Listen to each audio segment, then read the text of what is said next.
윤석열 전 대통령의 체포영장이 법원에서 기각되자 내란 특검은 모레 토요일 출석을 통보했고 윤 전 대통령 측은 당당히 응하겠다고 밝혔습니다. 법원이 내란 특검 1호 기소 피의자인 김용현 전 국방장관의 석방을 3시간 앞두고 구속영장을 다시 발부하면서 특검 수사가 탄력을 받을 전망입니다. 이틀간 진행된 김민석 국무총리 후보자 인사청문회가 자료 제출을 둘러싼 여야의 충돌로 파행 끝에 산회했습니다.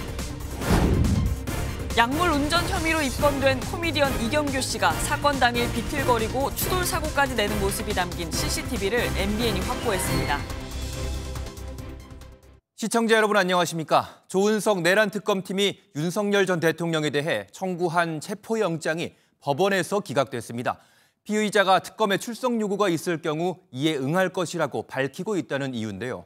영장 기각 직후 특검팀은 윤 전 대통령에게 이틀 뒤인 토요일 오전 9시에 출석하라고 통지했고 윤 전 대통령 측은 특검 소환 요청에 당당히 응하겠다고 밝혔습니다. 오늘 굿모닝 MBN 첫 소식은 정예린 기자가 보도합니다. 법원이 어제 저녁 윤석열 전 대통령에 대한 체포영장을 기각했습니다. 조은석 내란 특검팀이 체포영장을 청구한 지 26시간 만입니다. 내란 특검은 윤 전 대통령 측이 특검에 출석 요구가 있을 경우 응할 것이라고 밝히고 있다는 이유로 법원이 영장을 기각했다고 밝혔습니다.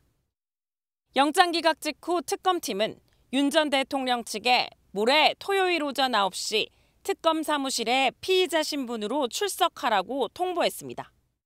이어 출석 요구에 불응하면 체포영장 청구를 검토할 것이라고 덧붙였습니다.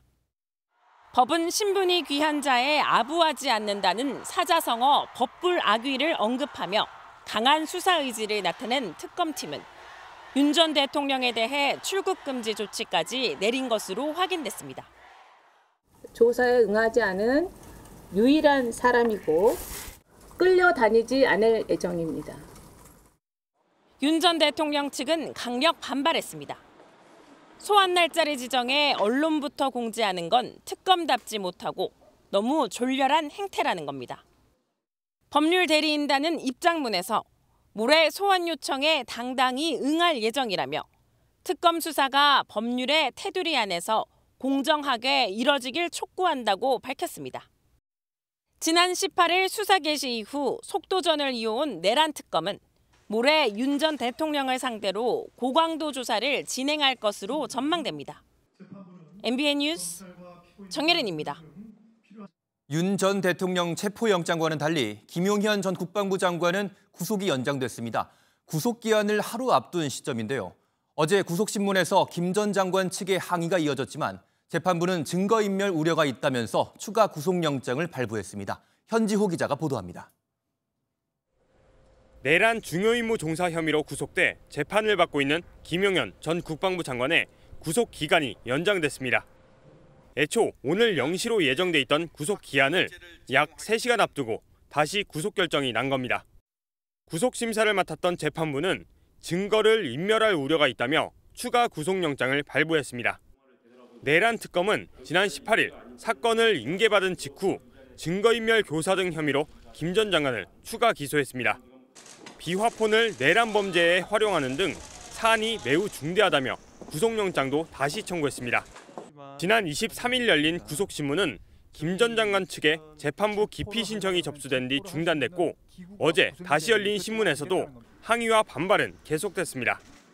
4차례나 반복된 김 전 장관 변호인단의 기피 신청은 모두 소송 지연 목적이 명백하다는 이유로 받아들여지지 않았습니다. 기각 자체가 적법하지 않다고 평가하고 있어서 오늘 가서 법정에서 재판부에 따져볼 생각입니다. 특검이 김 전 장관 신병을 확보한 상태에서 조사를 할 수 있게 된 만큼 남은 내란 사건과 외환 의혹에 대한 수사도 탄력을 받을 것이란 전망이 나옵니다.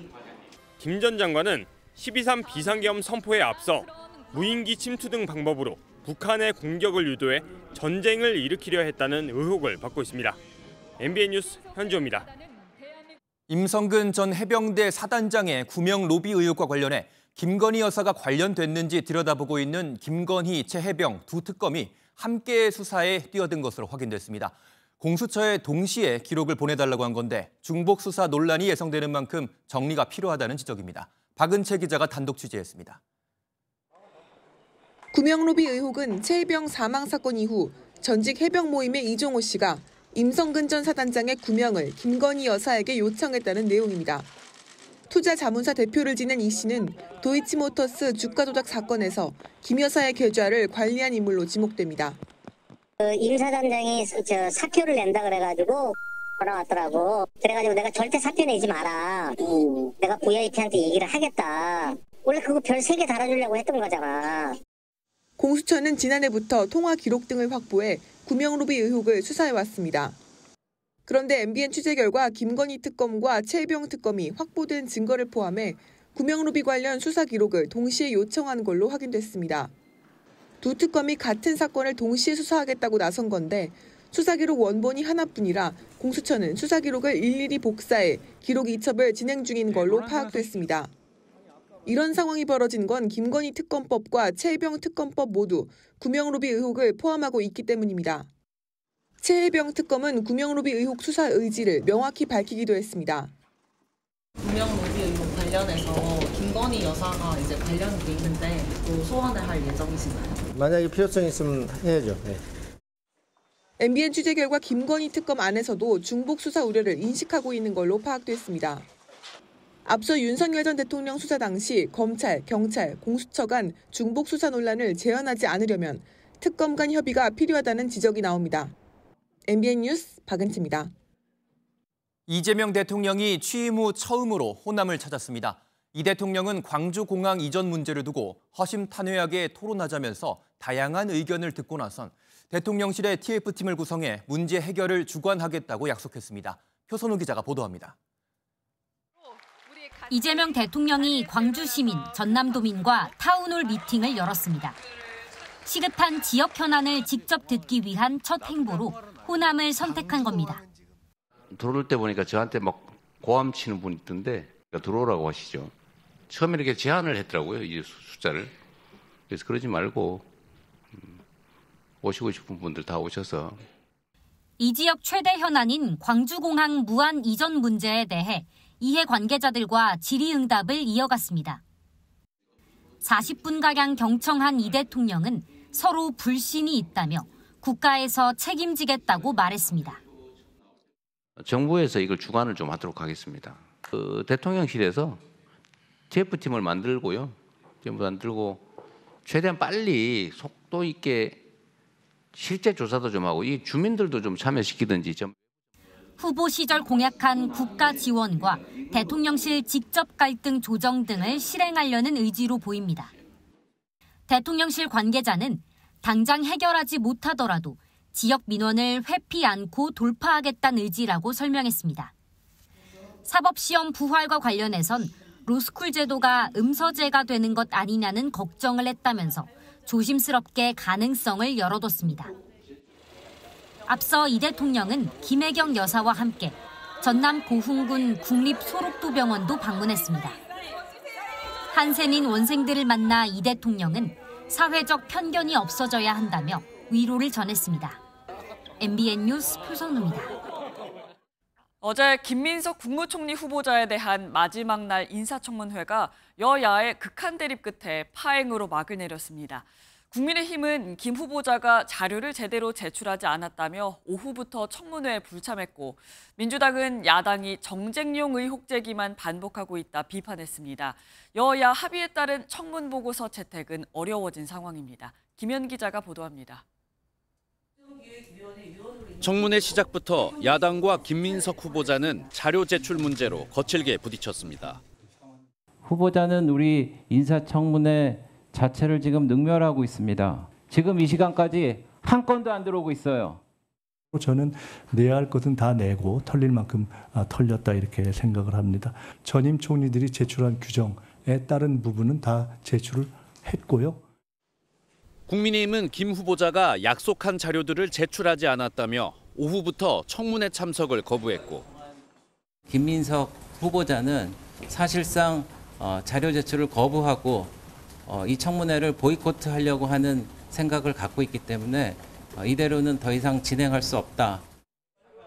결국 자정까지 청문회가 재개되지 않으면서 파행을 맞았습니다. 원하는 자료를 다 제공하기로 했는데도 야당 의원님들이 청문회 참석을 안 하신 상태로 일단 마무리가 된 것에 대해서 굉장히 아쉽게 생각을 합니다. 더불어민주당은 다음 달 4일 전에 총리 인준 표결을 강행하겠다는 입장입니다. 여야 합의에 따른 청문 보고서 채택이 어려울 것으로 예상되는데 만약 청문 보고서 없이 김 후보자가 총리에 임명된다면 역대 4번째 사례가 됩니다. 이재명 정부의 첫 번째 총리 임명을 두고 여야 갈등이 깊어지면서 청문회 후폭풍은 당분간 계속될 전망입니다. MBN 뉴스 김현입니다. 국정기획위원회가 어제로 예정됐던 검찰의 업무보고 일정을 갑자기 취소했습니다. 일주일의 시간을 더 줄 테니 보고 내용을 다시 준비하라는 이유에서입니다. 다시 준비했던 보고서에도 검찰 권한이 여전히 강화된 내용이 담겼다는 후문입니다. 정태웅 기자가 보도합니다. 검찰의 업무보고를 앞둔 국정기획위원회가 그제 오후 검찰로부터 넘겨받은 자료를 살펴본 뒤 보고 일정 자체를 아예 취소했습니다. 지난주 첫 검찰 보고를 30여 분 만에 중단한 데 이어 이번에는 다시 잡은 일정마저 추가로 연기한 겁니다. 그만큼 중요하고 중대한 사안으로 보고 있기 때문에 충분히 숙고하고 준비할 수 있는 시간적 여유를 더 갖자라는 그런 취지에서 일주일 미뤘다라는. 국정기획위는 시간을 충분히 갖는 만큼 보고에 보다 충실한 내용이 담기길 기대한다고 밝혔습니다. 일정을 급히 미루게 된 건 자신들의 판단이라고 덧붙였습니다. 앞서 국정기획위는 검찰의 첫 업무보고에 대해 대통령의 핵심 공약인 검찰 수사, 기소 분리 부분이 포함되어 있지 않다는 등의 이유로 공개 비판했습니다. 국정 철학에 대한 이해가 다소 부족한 감이 있었고 새 정부의 의지에 맞춰서 하려고 하는 그런 노력들이 좀 부족하지 않나 이렇게 생각합니다. 한 여권 고위 관계자는 두 번째 보고 내용에도 수사와 기소 분리에 대한 검찰의 세부 실현 방안이 부족했고 오히려 강화된 내용이 있었다고 밝혔습니다. 국정기획위원회가 검찰에 대한 대수술을 예고한 만큼 검찰에 대한 압박은 계속될 것으로 보입니다. MBN 뉴스 정태웅입니다. 네, 이번 보도는 송미령 장관의 발언 먼저 보고 오시죠. 농망사법이라고 제가 말씀을 드린 것은 우리 농업의 미래를 망치는 4가지 법률이기 때문에.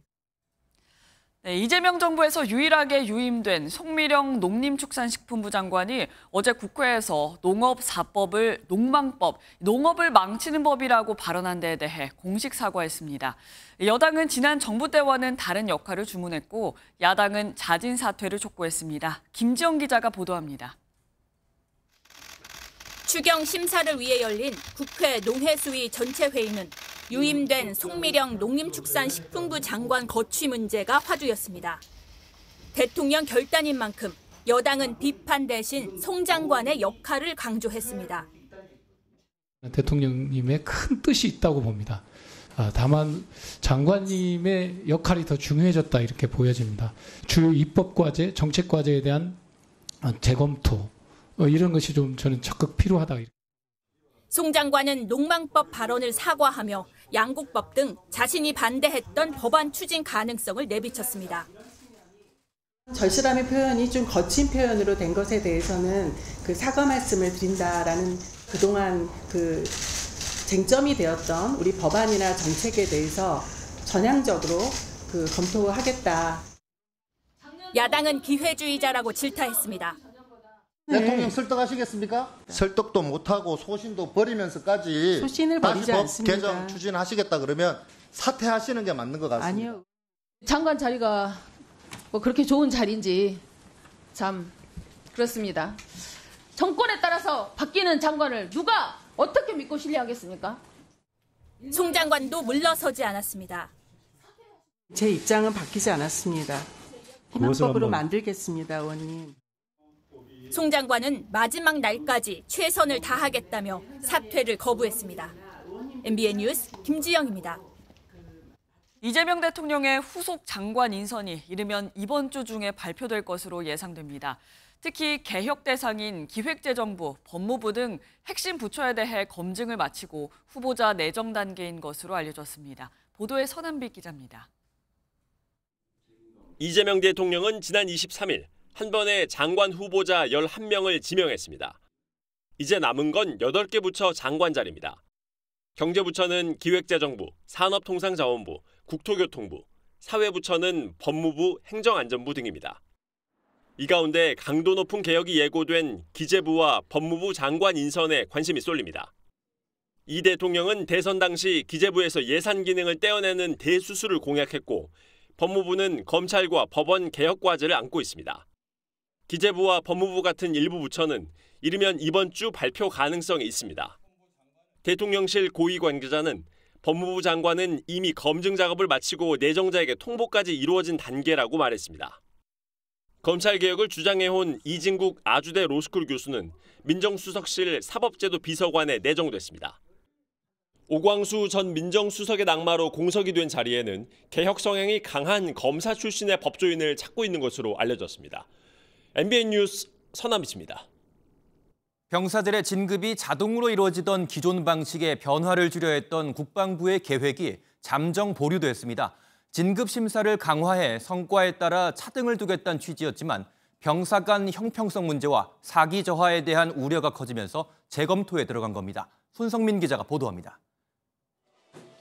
병사들의 자동 진급을 폐지하고 심사 기준을 강화하려던 국방부가 해당 정책을 보류하기로 했습니다. 앞서 국방부는 군 인사법 시행규칙 개정을 통해 진급 심사에서 누락된 병사가 일병에 머무를 경우 전역하는 달 1일에 상병, 전역 당일 병장으로 진급하도록 했습니다. 육군 기준으로 최대 15개월간 일병으로 복무하는 사례가 발생할 수 있어 병사 간 급여 차이와 형평성 문제, 사기 저하에 대한 우려가 제기됐습니다. 어제 열린 국회 국방위원회 전체 회의에서도 여야를 가리지 않고 다수 의원들이 국방부에 재고할 것을 요구했습니다. 징병제거든요. 징병, 병역의 의무를 하기 위해서 왔는데 여기서 차별을 둔다? 열심히 하고 잘하는 사람들에게는 보상을 하는 그런 시스템으로 가야지. 이 평가 항목에 있어서는 굉장히 좀 그 경론이 있습니다. 규칙을 잘 한번 다시 다듬으시고 불안 요소가 나오지 않도록 정리를 좀 하셔서. 회의에 참석한 김선호 국방부 장관 직무대행은 회의 직후 해당 정책에 대한 전면 재검토를 지시한 것으로 알려졌습니다. 국방부는 충분한 시간을 갖고 다양한 의견을 수렴해 군의 전투력을 향상할 수 있는 최적의 방안을 검토할 것이라고 설명했습니다.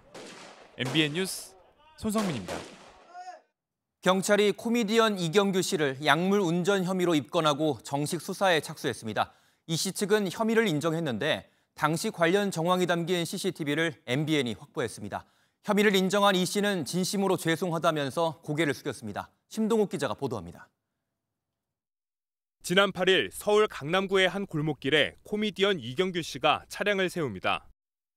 운전석에서 내린 뒤 인도가 아닌 차도로 걸어가자 뒤에서 오던 차량이 피해갑니다. 차량을 세울 땐 이미 주차돼 있던 버스와 작은 추돌도 벌어졌습니다. 내 차 어떻게 세운다고다가 강제약 먹어서 제가 감각이 늦어가지고 내 차 뒤에 조금 밀쳤다고 그러네요. 사고가 났다는 주차장 직원의 말을 들은 이 씨는 모퉁이를 돌아 다른 곳으로 차량을 옮겼고 그 사이 이 씨의 차량과 같은 차종이 현장에 주차했습니다. 병원 진료를 마치고 돌아온 이 씨는 엉뚱한 주차장을 찾아가더니 자신이 차를 댄 곳과 20m 떨어진 곳에 있는 다른 차량을 타고 현장을 떠났습니다. 고객님 오늘 저희한테 차 안 맡기셨는데. 제가 그런가요? 그러고 집에 갔어. 병원에 가기 전에는 주유소 세차장을 들렀는데 직원이 후진하라고 손짓했지만 이 씨는 반대로 벽을 들이받았습니다. 세차장을 빠져나온 뒤에는 신호등이 없는 도로에서 중앙선을 침범해 불법 좌회전을 하기도 했습니다. 약물 간이시약 검사와 국과수 조사에서 양성 반응이 나와 도로교통법 위반 혐의로 지난 24일 입건된 이 씨는 잘못을 인정했습니다. 공황장애 약을 먹고 몸이 아팠을 때는 운전을 하면 안 된다는 것을 크게 제가 인지하지 못했어요. 경찰은 CCTV와 블랙박스 영상 등을 토대로 이 씨를 불구속 상태로 검찰에 넘길 방침인 것으로 전해졌습니다. MBN 뉴스 심동욱입니다. 서울 지하철 5호선 열차 내부에서 불을 지른 60대 남성이 구속 상태로 재판에 넘겨졌습니다. 검찰은 이 남성이 승객 전체의 생명에 중대한 위협을 가했다고 보고 당시 탑승객 160명에 대한 살인미수 혐의를 추가했습니다. 조성우 기자가 보도합니다. 지난달 31일 서울 지하철 5호선 열차 안입니다. 60대 남성 원모 씨가 가방에서 휘발유를 꺼내더니 전동차 바닥에 들이붓습니다. 승객들이 기름에 미끄러져 넘어지는 등 혼비백산하는 사이 남성이 토치로 불을 붙이자 순식간에 불길이 번집니다.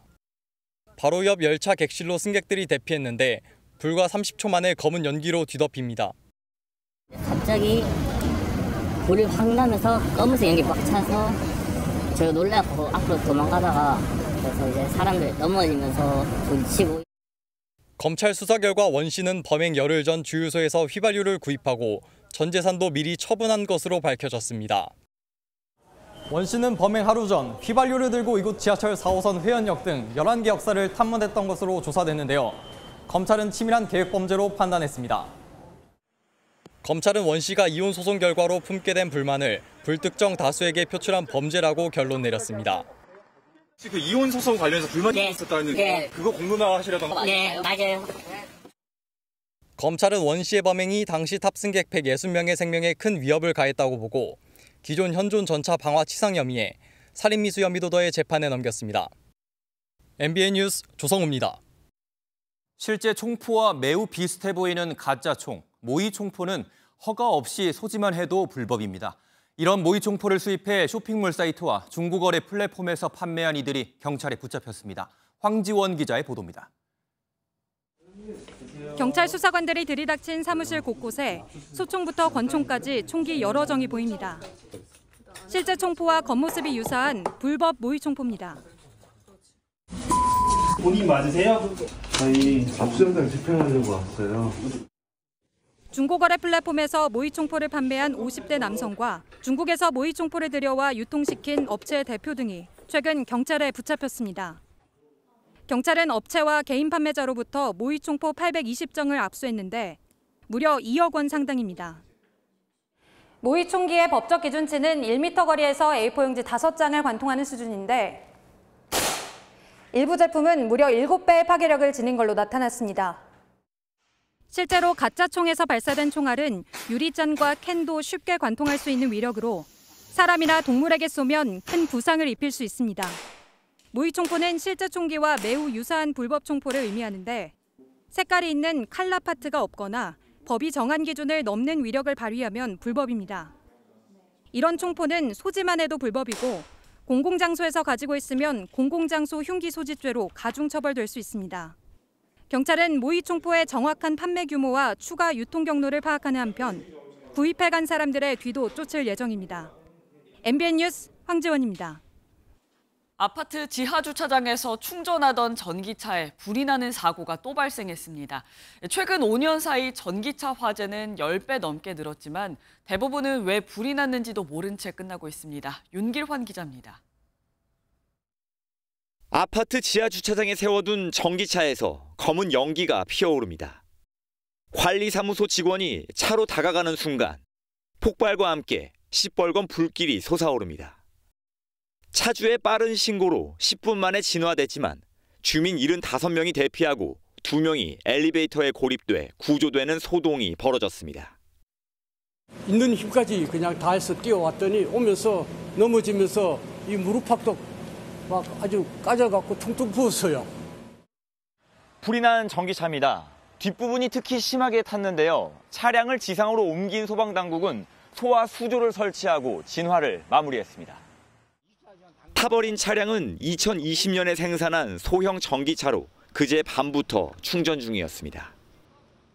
화재 발생해서 우려가 많이 있어가지고 저희도 좀 알아봤고요. 화재 사건이 없다고 제가 찾아봐도 검색도 안 나와서 이렇게 구매를 하게 됐습니다. 지난해 전기차 화재는 73건으로 2019년 7건에서 2022년 43건 등 5년 새 무려 10배 이상으로 증가했지만 상당수는 원인을 알 수 없었습니다. 열 폭주에 의해서 전기차 전체가 완전히 타버리기 때문에 원인을 분석하기가 쉽지 않다는 것이죠. 경찰과 소방은 차를 정밀 감식해 화재 원인을 찾을 예정입니다. MBN 뉴스 윤기란입니다. 상습적으로 전봇대 전선을 잘라내 내부에 있는 구리선을 팔아넘긴 남성이 구속됐습니다. 잘라낸 전선만 무려 1km에 달하는데 전기가 끊기면서 농가와 주민 피해가 잇따랐습니다. 안유정 기자가 단독 보도합니다. 캄캄한 새벽, 인적이 드문 야산에 작은 불씨가 피어오릅니다. 불길이 커지더니 섬광이 번쩍하고 신고를 받고 출동한 소방대원들이 현장에 도착합니다. 지난 5일 새벽 1시쯤 경기도 포천에서 50대 남성 A씨가 전선을 태우는 모습입니다. 경찰 조사 결과 A씨는 전봇대에서 잘라낸 전선을 태워 구리선만 챙긴 것으로 드러났습니다. 전기가 갑자기 나갔어. 그래가지고 한 30분간 차단이 정전이 됐었는데 뭐 냉장고 같은 거 그런 건 다 피했지. 방송도 못 받고. A씨는 경기도 포천과 의정부, 남양주 일대에서 14차례에 걸쳐 범행을 저지른 뒤 구리선을 고물상에 팔아넘겼습니다. A씨는 이렇게 배전함에 있는 전선까지 잘랐는데 이틀 동안 전기가 끊긴 인근 농가는 자비로 복구 작업을 벌여야만 했습니다. 물을 트니까 물이 안 나오는 거야. 우선 임시 고기만 공사에 150만 원 주고 어떻게 그렇게 간이 보세요? A씨가 잘라낸 전선을 이어붙이면 무려 1km에 달하는 것으로 드러났는데 잠복 수사를 이어오던 경찰에 덜미를 잡혔습니다. 경찰 조사에서 A씨는 생활비를 마련하기 위해 범행을 저질렀다고 진술한 것으로 알려졌습니다. 경찰은 A씨가 고물상에 팔아넘긴 구리선 80kg을 회수하는 한편 작물을 사들인 고물상 5곳도 조사하고 있습니다. MBN 뉴스 안유정입니다. 경찰이 부산의 사립대인 동명대학교에 대해 압수수색을 벌인 사실이 확인됐습니다. 신입생 충원율을 높이려고 지원하지도 않은 사람들의 인적 사항을 도용하는 등 이른바 유령 학생을 입학시킨 혐의를 포착하고 수사를 벌이고 있습니다. 안진우 기자의 단독 보도입니다. 부산의 사립대학인 동명대학교입니다. 취업 특성화 교육을 강조하는 대학입니다. 경찰이 최근 압수수색을 통해 이 대학의 학사 처리용 전산 시스템과 데이터베이스를 압수한 것으로 확인됐습니다. 또 전직 총장과 전 입학 홍보처장 등 7명의 휴대전화와 노트북 등을 확보했습니다. 오늘 조사를 기다리고 있는 중이죠. 조사 결과에 따라서 우리가 이제 결과에 맞춰서 우리가 조치를. 경찰은 이 대학에서 신입생 충원율을 높이기 위해 지원하지도 않은 이른바 유령 학생을 입학시킨 혐의를 포착했습니다.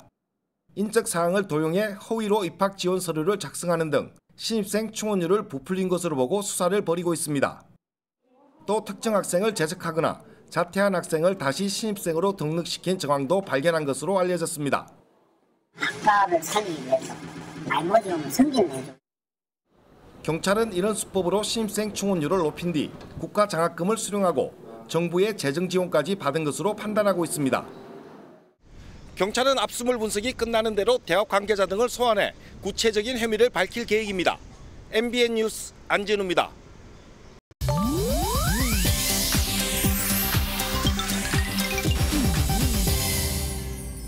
인터넷에 화제가 되고 있는 소식을 모아 전해드리는 인터넷 와글와글입니다. 단체 관광객들이 카페에 들러 주차장과 화장실만 이용한 뒤 떠나버리는 모습에 환멸을 느꼈다는 점주의 사연이 공개됐습니다. 강릉시에서 카페를 운영하는 점주, 최근 관광버스 2대 정도가 도착해 커피를 테이크아웃하겠다는 말에 주차 공간도 비워두고 이들을 기다렸다는데요. 막상 도착한 관광객들, 화장실만 다녀간 뒤 커피 한 잔 안 사고 그대로 떠나버렸다고요. 심지어 다른 카페에서 사온 커피를 이 카페 화장실에 버리기까지 했다는데 결국 점주는 충격을 받아 다음 날 가게 문까지 닫았다고 합니다. 누리꾼들은 영업방해다, 신종 민폐다, 주차장, 화장실도 다 돈이다라며 싸늘한 반응을 보였습니다. 재벌가 딸로는 처음 해군에 자원 입대해 화제가 됐던 SK 최태원 회장의 차녀 민정 씨. 먼저 민정 씨의 당찬 목소리부터 듣고 오시죠. 신고합니다. 사관고생 최민정은 2014년 11월 26일부로 사관고생에서 소위로 임명을 명받았습니다. 예, 신고합니다. 필승! 해군 장교 출신의 민정 씨, 지난해 10월 미국 해병대 소속 케빈 리우 황 씨와 결혼했는데요. 남편 황 씨가 최근 이스라엘의 이란 공습 작전에 참여한 사실이 알려졌습니다. 황 씨는 현재 중동에 있는 미국 중부 특수작전사령부 소속으로 결혼 직후 파병된 것으로 보이는데요. 특히 지난 22일 미국의 이란 핵시설 타격 작전에도 참여한 것으로 전해집니다. 황 씨는 SNS를 통해 무사하다는 메시지와 함께 소령 진급과 공로 훈장 수훈 소식도 전했는데요. 누리꾼들은 군인 커플답다며 놀랍다는 반응입니다. 베트남에선 연에 매달린 소년이 실제로 하늘로 붕 떠오르는 아찔한 장면이 SNS에 포착됐습니다. 갑작스러운 강풍으로 연이 떠오르자 함께 공중으로 올라간 소년. 함께 있던 친구들은 놀라 울부짖고 주변 사람들은 숨을 죽인 채 바라볼 수밖에 없었습니다. 천만다행으로 바람이 금세 잦아들며 소년은 큰 부상 없이 무사히 착지할 수 있었지만 자칫 큰 사고로 이어질 뻔했던 상황.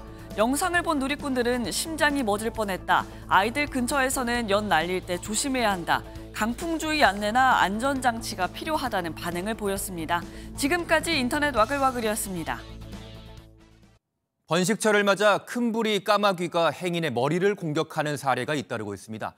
이름처럼 7cm가량 되는 크고 날카로운 부리를 갖고 있어서 자칫 크게 다칠 수 있는데요. 다음 달까지 예민한 시기라고 하니 예기치 못한 봉변을 당하지 않도록 주의하셔야겠습니다. 김민수 기자가 보도합니다. 아침 출근길 큰부리 까마귀가 한 남성의 머리를 노리고 위협 비행을 합니다. 참다 못한 주민의 신고로 소방대원이 출동했는데도 큰부리 까마귀는 유유히 날아다닙니다. 큰부리 까마귀들의 서식 장소는 제주에 있는 나무 꼭대기였는데요. 출퇴근길 이곳을 오가는 행인들의 머리를 공격하며 위협했습니다. 주민들은 최근 들어 큰부리 까마귀들의 무차별 공격으로 큰 불편을 겪었습니다. 몸 길이 57cm로 까마귀류 가운데 덩치는 가장 크면서 민첩함까지 갖춰 그야말로 공포의 대상이었습니다. 지나가면 사람 머리 굴러 이런 식으로. 국내에 자리 잡은 텃새라서 계절을 가리는 건 아니지만 번식기인 5월에서 7월에 특히 예민합니다. 둥지나 새끼 근처 반경 20m 이내를 지나면 날카로운 부리로 다이빙하듯 머리를 공격해 위험합니다. 큰부리 까마귀가 머리를 주로 이렇게 공격을 하기 때문에 그 모자라든지 아니면 이제 우산 같은 걸로 머리를 보호하면서 가능한 빨리 이동을 하는 것이 가장 좋은 방법입니다. 쫓아내려고 돌을 던지거나 소리를 지르면 큰 부리 까마귀를 더 자극하게 되는 만큼 절대 해서는 안 됩니다. 환경부는 큰 부리 까마귀의 서식지와 실태 현황을 파악해 대응 요령 가이드라인을 마련할 계획입니다. MBN 뉴스 김민수입니다. 네덜란드에서 열린 북대서양 조약기구 나토 정상회의가 이틀간의 일정을 마치고 모두 마무리됐습니다. 32개 회원국은 트럼프 미국 대통령의 요구대로 10년 뒤인 2035년까지 국방비를 GDP의 5%까지 늘리기로 했는데요. 이에 따라 현재 GDP의 2.8% 수준인 우리나라에 대한 국방비 증액 압박도 거세질 것으로 보입니다. 김태희 기자의 보도입니다. 북대서양 조약기구 나토 32개 회원국은 2035년까지 GDP의 5%를 국방비로 지출하는 데 공식 합의했습니다. 5%는 무기 구매 등 직접 군사비 3.5%와 인프라 구축 등 간접 비용 1.5%를 합친 수치로 현재 GDP의 2%에서 2배 이상 증가한 규모입니다. 동맹국의 안보 무임 승차를 비판해온 트럼프 대통령의 요구가 관철된 겁니다. was quite unfair, actually. But this is a big win for Europe and for actually Western civilization. 스페인만 재정 부담을 이유로 예외를 인정받았는데 트럼프 대통령은 불만을 표하며 스페인에 더 큰 비용을 지급하라고 압박했습니다. 국방비 증액의 다음 차례는 아시아, 특히 우리나라가 타깃이 될 가능성이 큽니다. 헤그세스 미국 국방부 장관은 아시아 동맹국들이 국방비를 충분히 지출하지 않고 있다고 수차례 발언한 바 있습니다. For countries in Europe to do that while key allies in Asia spend less on defense in the face of an even more formidable threat, not to mention North Korea. 한국이 미국의 요구대로 국방비를 GDP의 5% 수준으로 올린다면 연간 120조 원 이상을 국방비로 지출해야 합니다. 나토 정상회의에 이재명 대통령을 대신해 참석한 위성락 국가안보실장은 마코 루비오 미국 국무장관을 만나 한미 정상회담 개최 필요성에 공감하고 긴밀히 소통해 나가기로 했습니다. MBN 뉴스 김태희입니다. 금김치 양몽이 되풀이되는 걸까요? 올해도 김치 가격이 눈에 띄게 오르고 있습니다. 이상기후 여파에 1년 전보다 10% 넘게 뛰었는데 사라지는 국산 김치 자리를 수입산이 빠르게 대체하고 있습니다. 보도에 이혁근 기자입니다. 한 대형마트 포장김치 코너. 1.9kg 국산 김치가 2만 원이 넘습니다. 10,000원이 안 되는 제품은 거의 볼 수가 없습니다. 김치 가격을 본 소비자들은 대부분 카트에 담는 걸 포기합니다. 김치 사 먹기가 좀 망설여지는 상황이거든요. 올해도 좀 오른 것 같더라고요. 그래서 많이 오른 걸로 그냥 인식이 되거든요.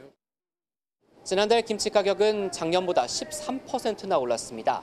핵심 재료인 배추값이 뛰면서 올해 들어 계속 고공행진 중입니다. 지난해 늦더위, 대설, 한파 등 이상기후로 배추 생산량이 줄었던 탓입니다. 국산 김치 가격이 치솟자 식당은 다시 중국산 김치가 점령해가고 있습니다. 중국산이 대부분인 김치 수입량은 올 들어 5월까지 벌써 13만 7천 톤으로 사상 최대 수준입니다. 김치찌개에 들어가는 김치는 국산인가요? 중국산인가요? 네, 중국산이에요. 인도에서 다 만들어가지고 나오는 거예요.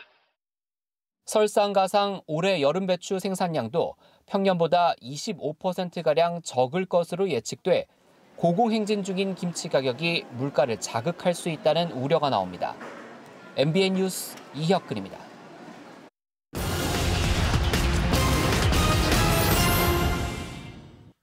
오늘의 굿모닝 경제입니다. 지난달 읍, 면동, 경계를 넘어 거주지를 옮긴 사람이 47만 3천 명으로 작년보다 5%가량 줄어든 것으로 나타났습니다. 고령화와 인구 감소에 아파트 입주까지 줄어든 영향으로 지난달 기준으로 1974년 이후 51년 만에 가장 적은 수준입니다. 여름을 맞아 국내 백화점들이 내일부터 잇따라 정기 세일에 들어갑니다. 국내 백화점 3사는 수영복과 여름 의류, 바캉스 용품 등을 중심으로 최대 50% 할인을 진행합니다. 백화점 관계자는 극심한 더위에 수요가 늘어나는 만큼 다양한 혜택을 제공할 것이라고 밝혔습니다. 환경오염 논란에 지난 2018년부터 플라스틱 대신 종이 빨대를 사용해온 스타벅스가 식물성 플라스틱 빨대를 다시 쓰기로 했습니다. 스타벅스 측은 종이 빨대가 불편하다는 고객의 의견을 반영해 병원이나 주거지 중심의 200여 개 매장에서 시범 도입을 진행할 것이라고 밝혔습니다.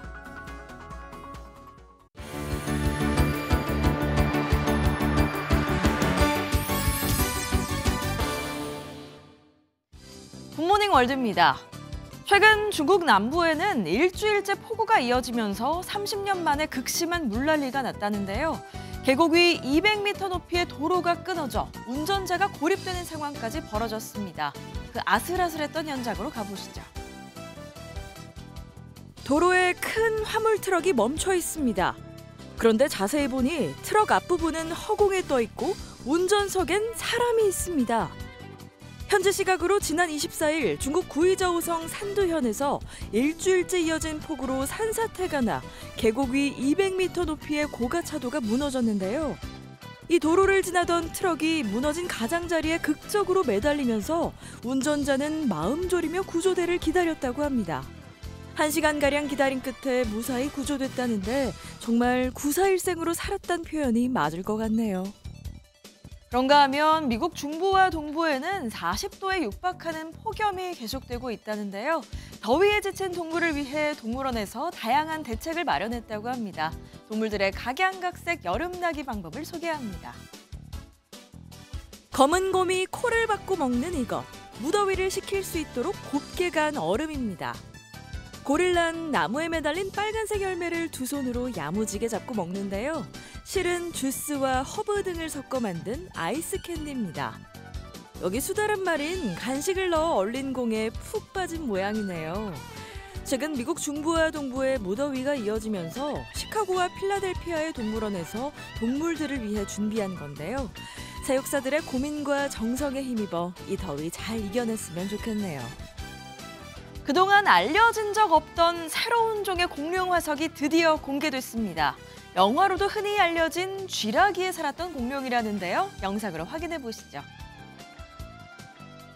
영국 자연사박물관에서 새로운 종의 공룡 화석이 공개됐습니다. 머리부터 꼬리까지 길이는 180cm이지만 키가 64cm로 매우 작은데요. 미국 콜로라도에서 발견돼 처음엔 나노사우루스인 줄 알았다가 후에 완전히 새로운 종이라는 걸 알게 됐답니다. 하지만 뼈가 모두 발견되기 전엔 정체를 알 수 없었기에 수수께끼란 뜻의 애니그마로 불렸고 결국 애니그마 커서란 이름을 갖게 됐습니다. 1억 5천만 년 전 쥐라기에 살았던 초식 공룡으로 달리기가 무척 빨랐을 걸로 추정된다네요. 지금까지 굿모닝 월드였습니다.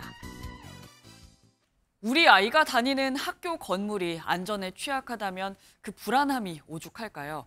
서울의 한 초등학교는 노후 건물 문제로 개학까지 미룰 수밖에 없었습니다. 하지만 지어진 지 40년도 더 된 오래된 학교 건물, 서울에서만 10곳 중 3곳이었습니다. 안병수 기자입니다. 서울의 한 초등학교에 아무도 찾지 않는 건물이 방치돼 있습니다. 지어진 지 60년이 지날 동안 수업은 물론 급식실로도 쓰였는데 이제는 어지럽게 먼지만 쌓인 폐가가 됐습니다. 건물 안전 문제로 이번 학기 개학을 일주일 미뤘던 서울 북성초의 문제 건물입니다. 제 뒤로 보이는 건물은 뒤늦게 이 학교 건물 안전 등급 최하위 판정을 받고 전면 폐쇄됐습니다. 5단계 건물 안전 등급 중 사용 자체가 금지되는 2등급을 서울 관내학교 중 처음으로 받은 겁니다. 걱정되는데 아무래도 뭐 조치를 하겠죠. 무슨 일이 있으면. 문제는 이처럼 안전에 취약한 40년 이상 된 노후 건물이 서울 전체 학교 면적의 34%를 차지하고 있다는 겁니다. 실제로 서울 학교 건물의 안전 등급은 보수 관리가 필요한 C등급이 1,300여 동에 달하는데 방치하면 다음 단계인 위험 건축물이 될 수 있습니다. 앞서 지난 2월 무학여고 급식실에서 난 불도 스프링클러가 없는 등의 시설 노후화가 피해 확산을 막지 못한 이유 중 하나로 거론됐습니다. 교육당국은 학교 건물의 안전 등급을 지금보다 세분화하고 정밀 안전 점검 주기도 당길 계획입니다. 기존의 안전 점검 등급을 세분화하여 C등급을 C1부터 C4까지 4단계 나눠 관리하고 C4 등급의 경우 정밀 안전 점검 주기를 기존 4년에서 3년으로 단축하여 또 첨단 센서를 학교 건물에 붙여 위험을 미리 파악하는 상시 감시 체계 구축도 추진합니다. MBN 뉴스 안병수입니다. 프로축구 FC 서울이 잠시 이별한다며 팀의 간판 기성용의 이적을 발표했습니다. 서울은 기성용에게 영원한 레전드로서의 예우를 다하겠다고 강조했지만 팬들은 구단 사무실과 훈련장에 근조 화환을 보내고 트럭 시위까지 하는 등 격앙된 반응을 보였습니다. 신영빈 기자입니다. 기성용이 유럽에서 뛸 때를 제외하고 2006년 프로 데뷔 이후 줄곧 입었던 FC 서울 유니폼을 벗습니다. FC 서울은 올 시즌 팀 계획에 포함되지 않았음을 확인한 기성용이 더 뛸 수 있는 곳을 찾아 이적을 결심해 이를 수용했다고 밝혔습니다. 올해 36세인 기성용은 부상에 시달리며 지난해 리그 20경기 출전에 그쳤고 올해는 8경기밖에 뛰지 못했습니다. 서울은 잠시 이별한다 해도 향후 기성용의 은퇴식과 지도자 연수 지원을 약속했다고 강조했지만 팬들은 구단을 대표하는 프랜차이즈 스타를 내보낸 것에 분노했습니다. 구단 훈련장 앞엔 근조 화환이 줄지어 놓였고 궂은 날씨에도 시위에 나선 팬들은 팀 엠블럼에 검은 리본까지 씌우며 항의했습니다.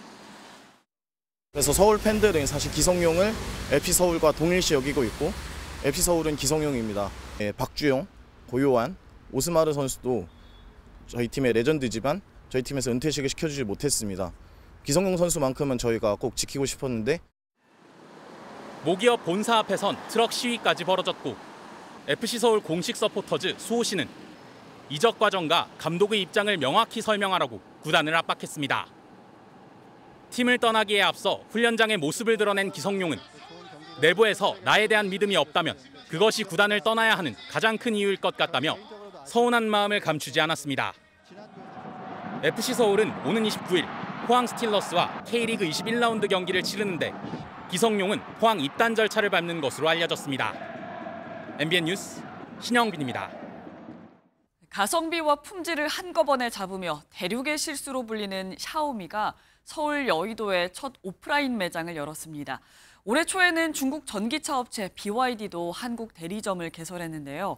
중국 기업들의 국내 상륙이 본격화되고 있습니다. 민지숙 기자가 취재했습니다. 서울 여의도 쇼핑몰에 미 간판이 걸렸습니다. 중국 가전업체 샤오미의 국내 첫 오프라인 매장입니다. 새로 출시한 스마트폰과 무선 청소기 같은 소형 가전들이 눈길을 사로잡습니다. 성능이 좋은데 가격이 저렴해서 제가 지금 쓰고 있는 거 비교했을 때 훨씬 가성비가 좋더라고요. 샤오미는 매장 한편에서 서비스 센터를 동시에 운영하면서 고장 수리에 대한 고객 불편을 줄이겠다는 전략입니다.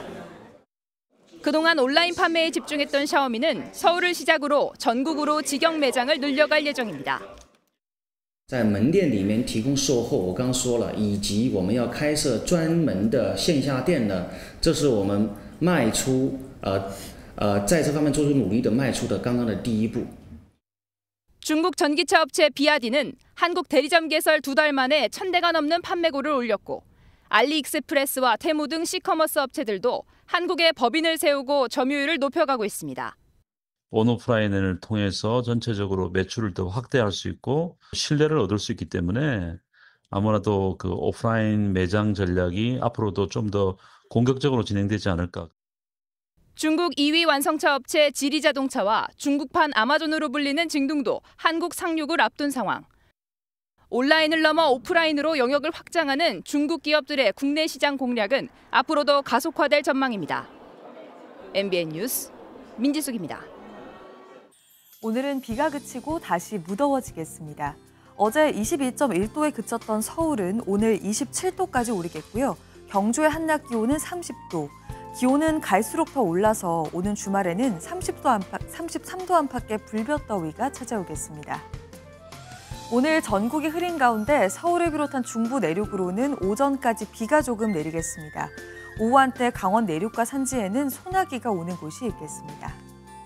이 시각 현재 기온 보시면 서울이 20.1도, 대전이 20도, 창원 22도 선에서 출발하고 있고요. 한낮 기온은 서울이 27도, 대구는 30도까지 올라서 어제보다 1에서 8도가량 더 높겠습니다. 여기에 습도가 높아서 체감온도는 이보다 더 높겠습니다. 주말에는 다시 장맛비가 내리겠습니다. 토요일 새벽 수도권과 충청부터 비가 내리기 시작해서 오후에는 전국으로 확대되겠고요. 수도권과 강원 영서 지역의 비는 다음 주 초까지 길게 이어질 전망입니다. 내셨습니다. 저희는 내일 아침 7시에 더 알찬 소식으로 다시 찾아오겠습니다. 굿모닝 MBN 마칩니다. 시청해주신 여러분 고맙습니다.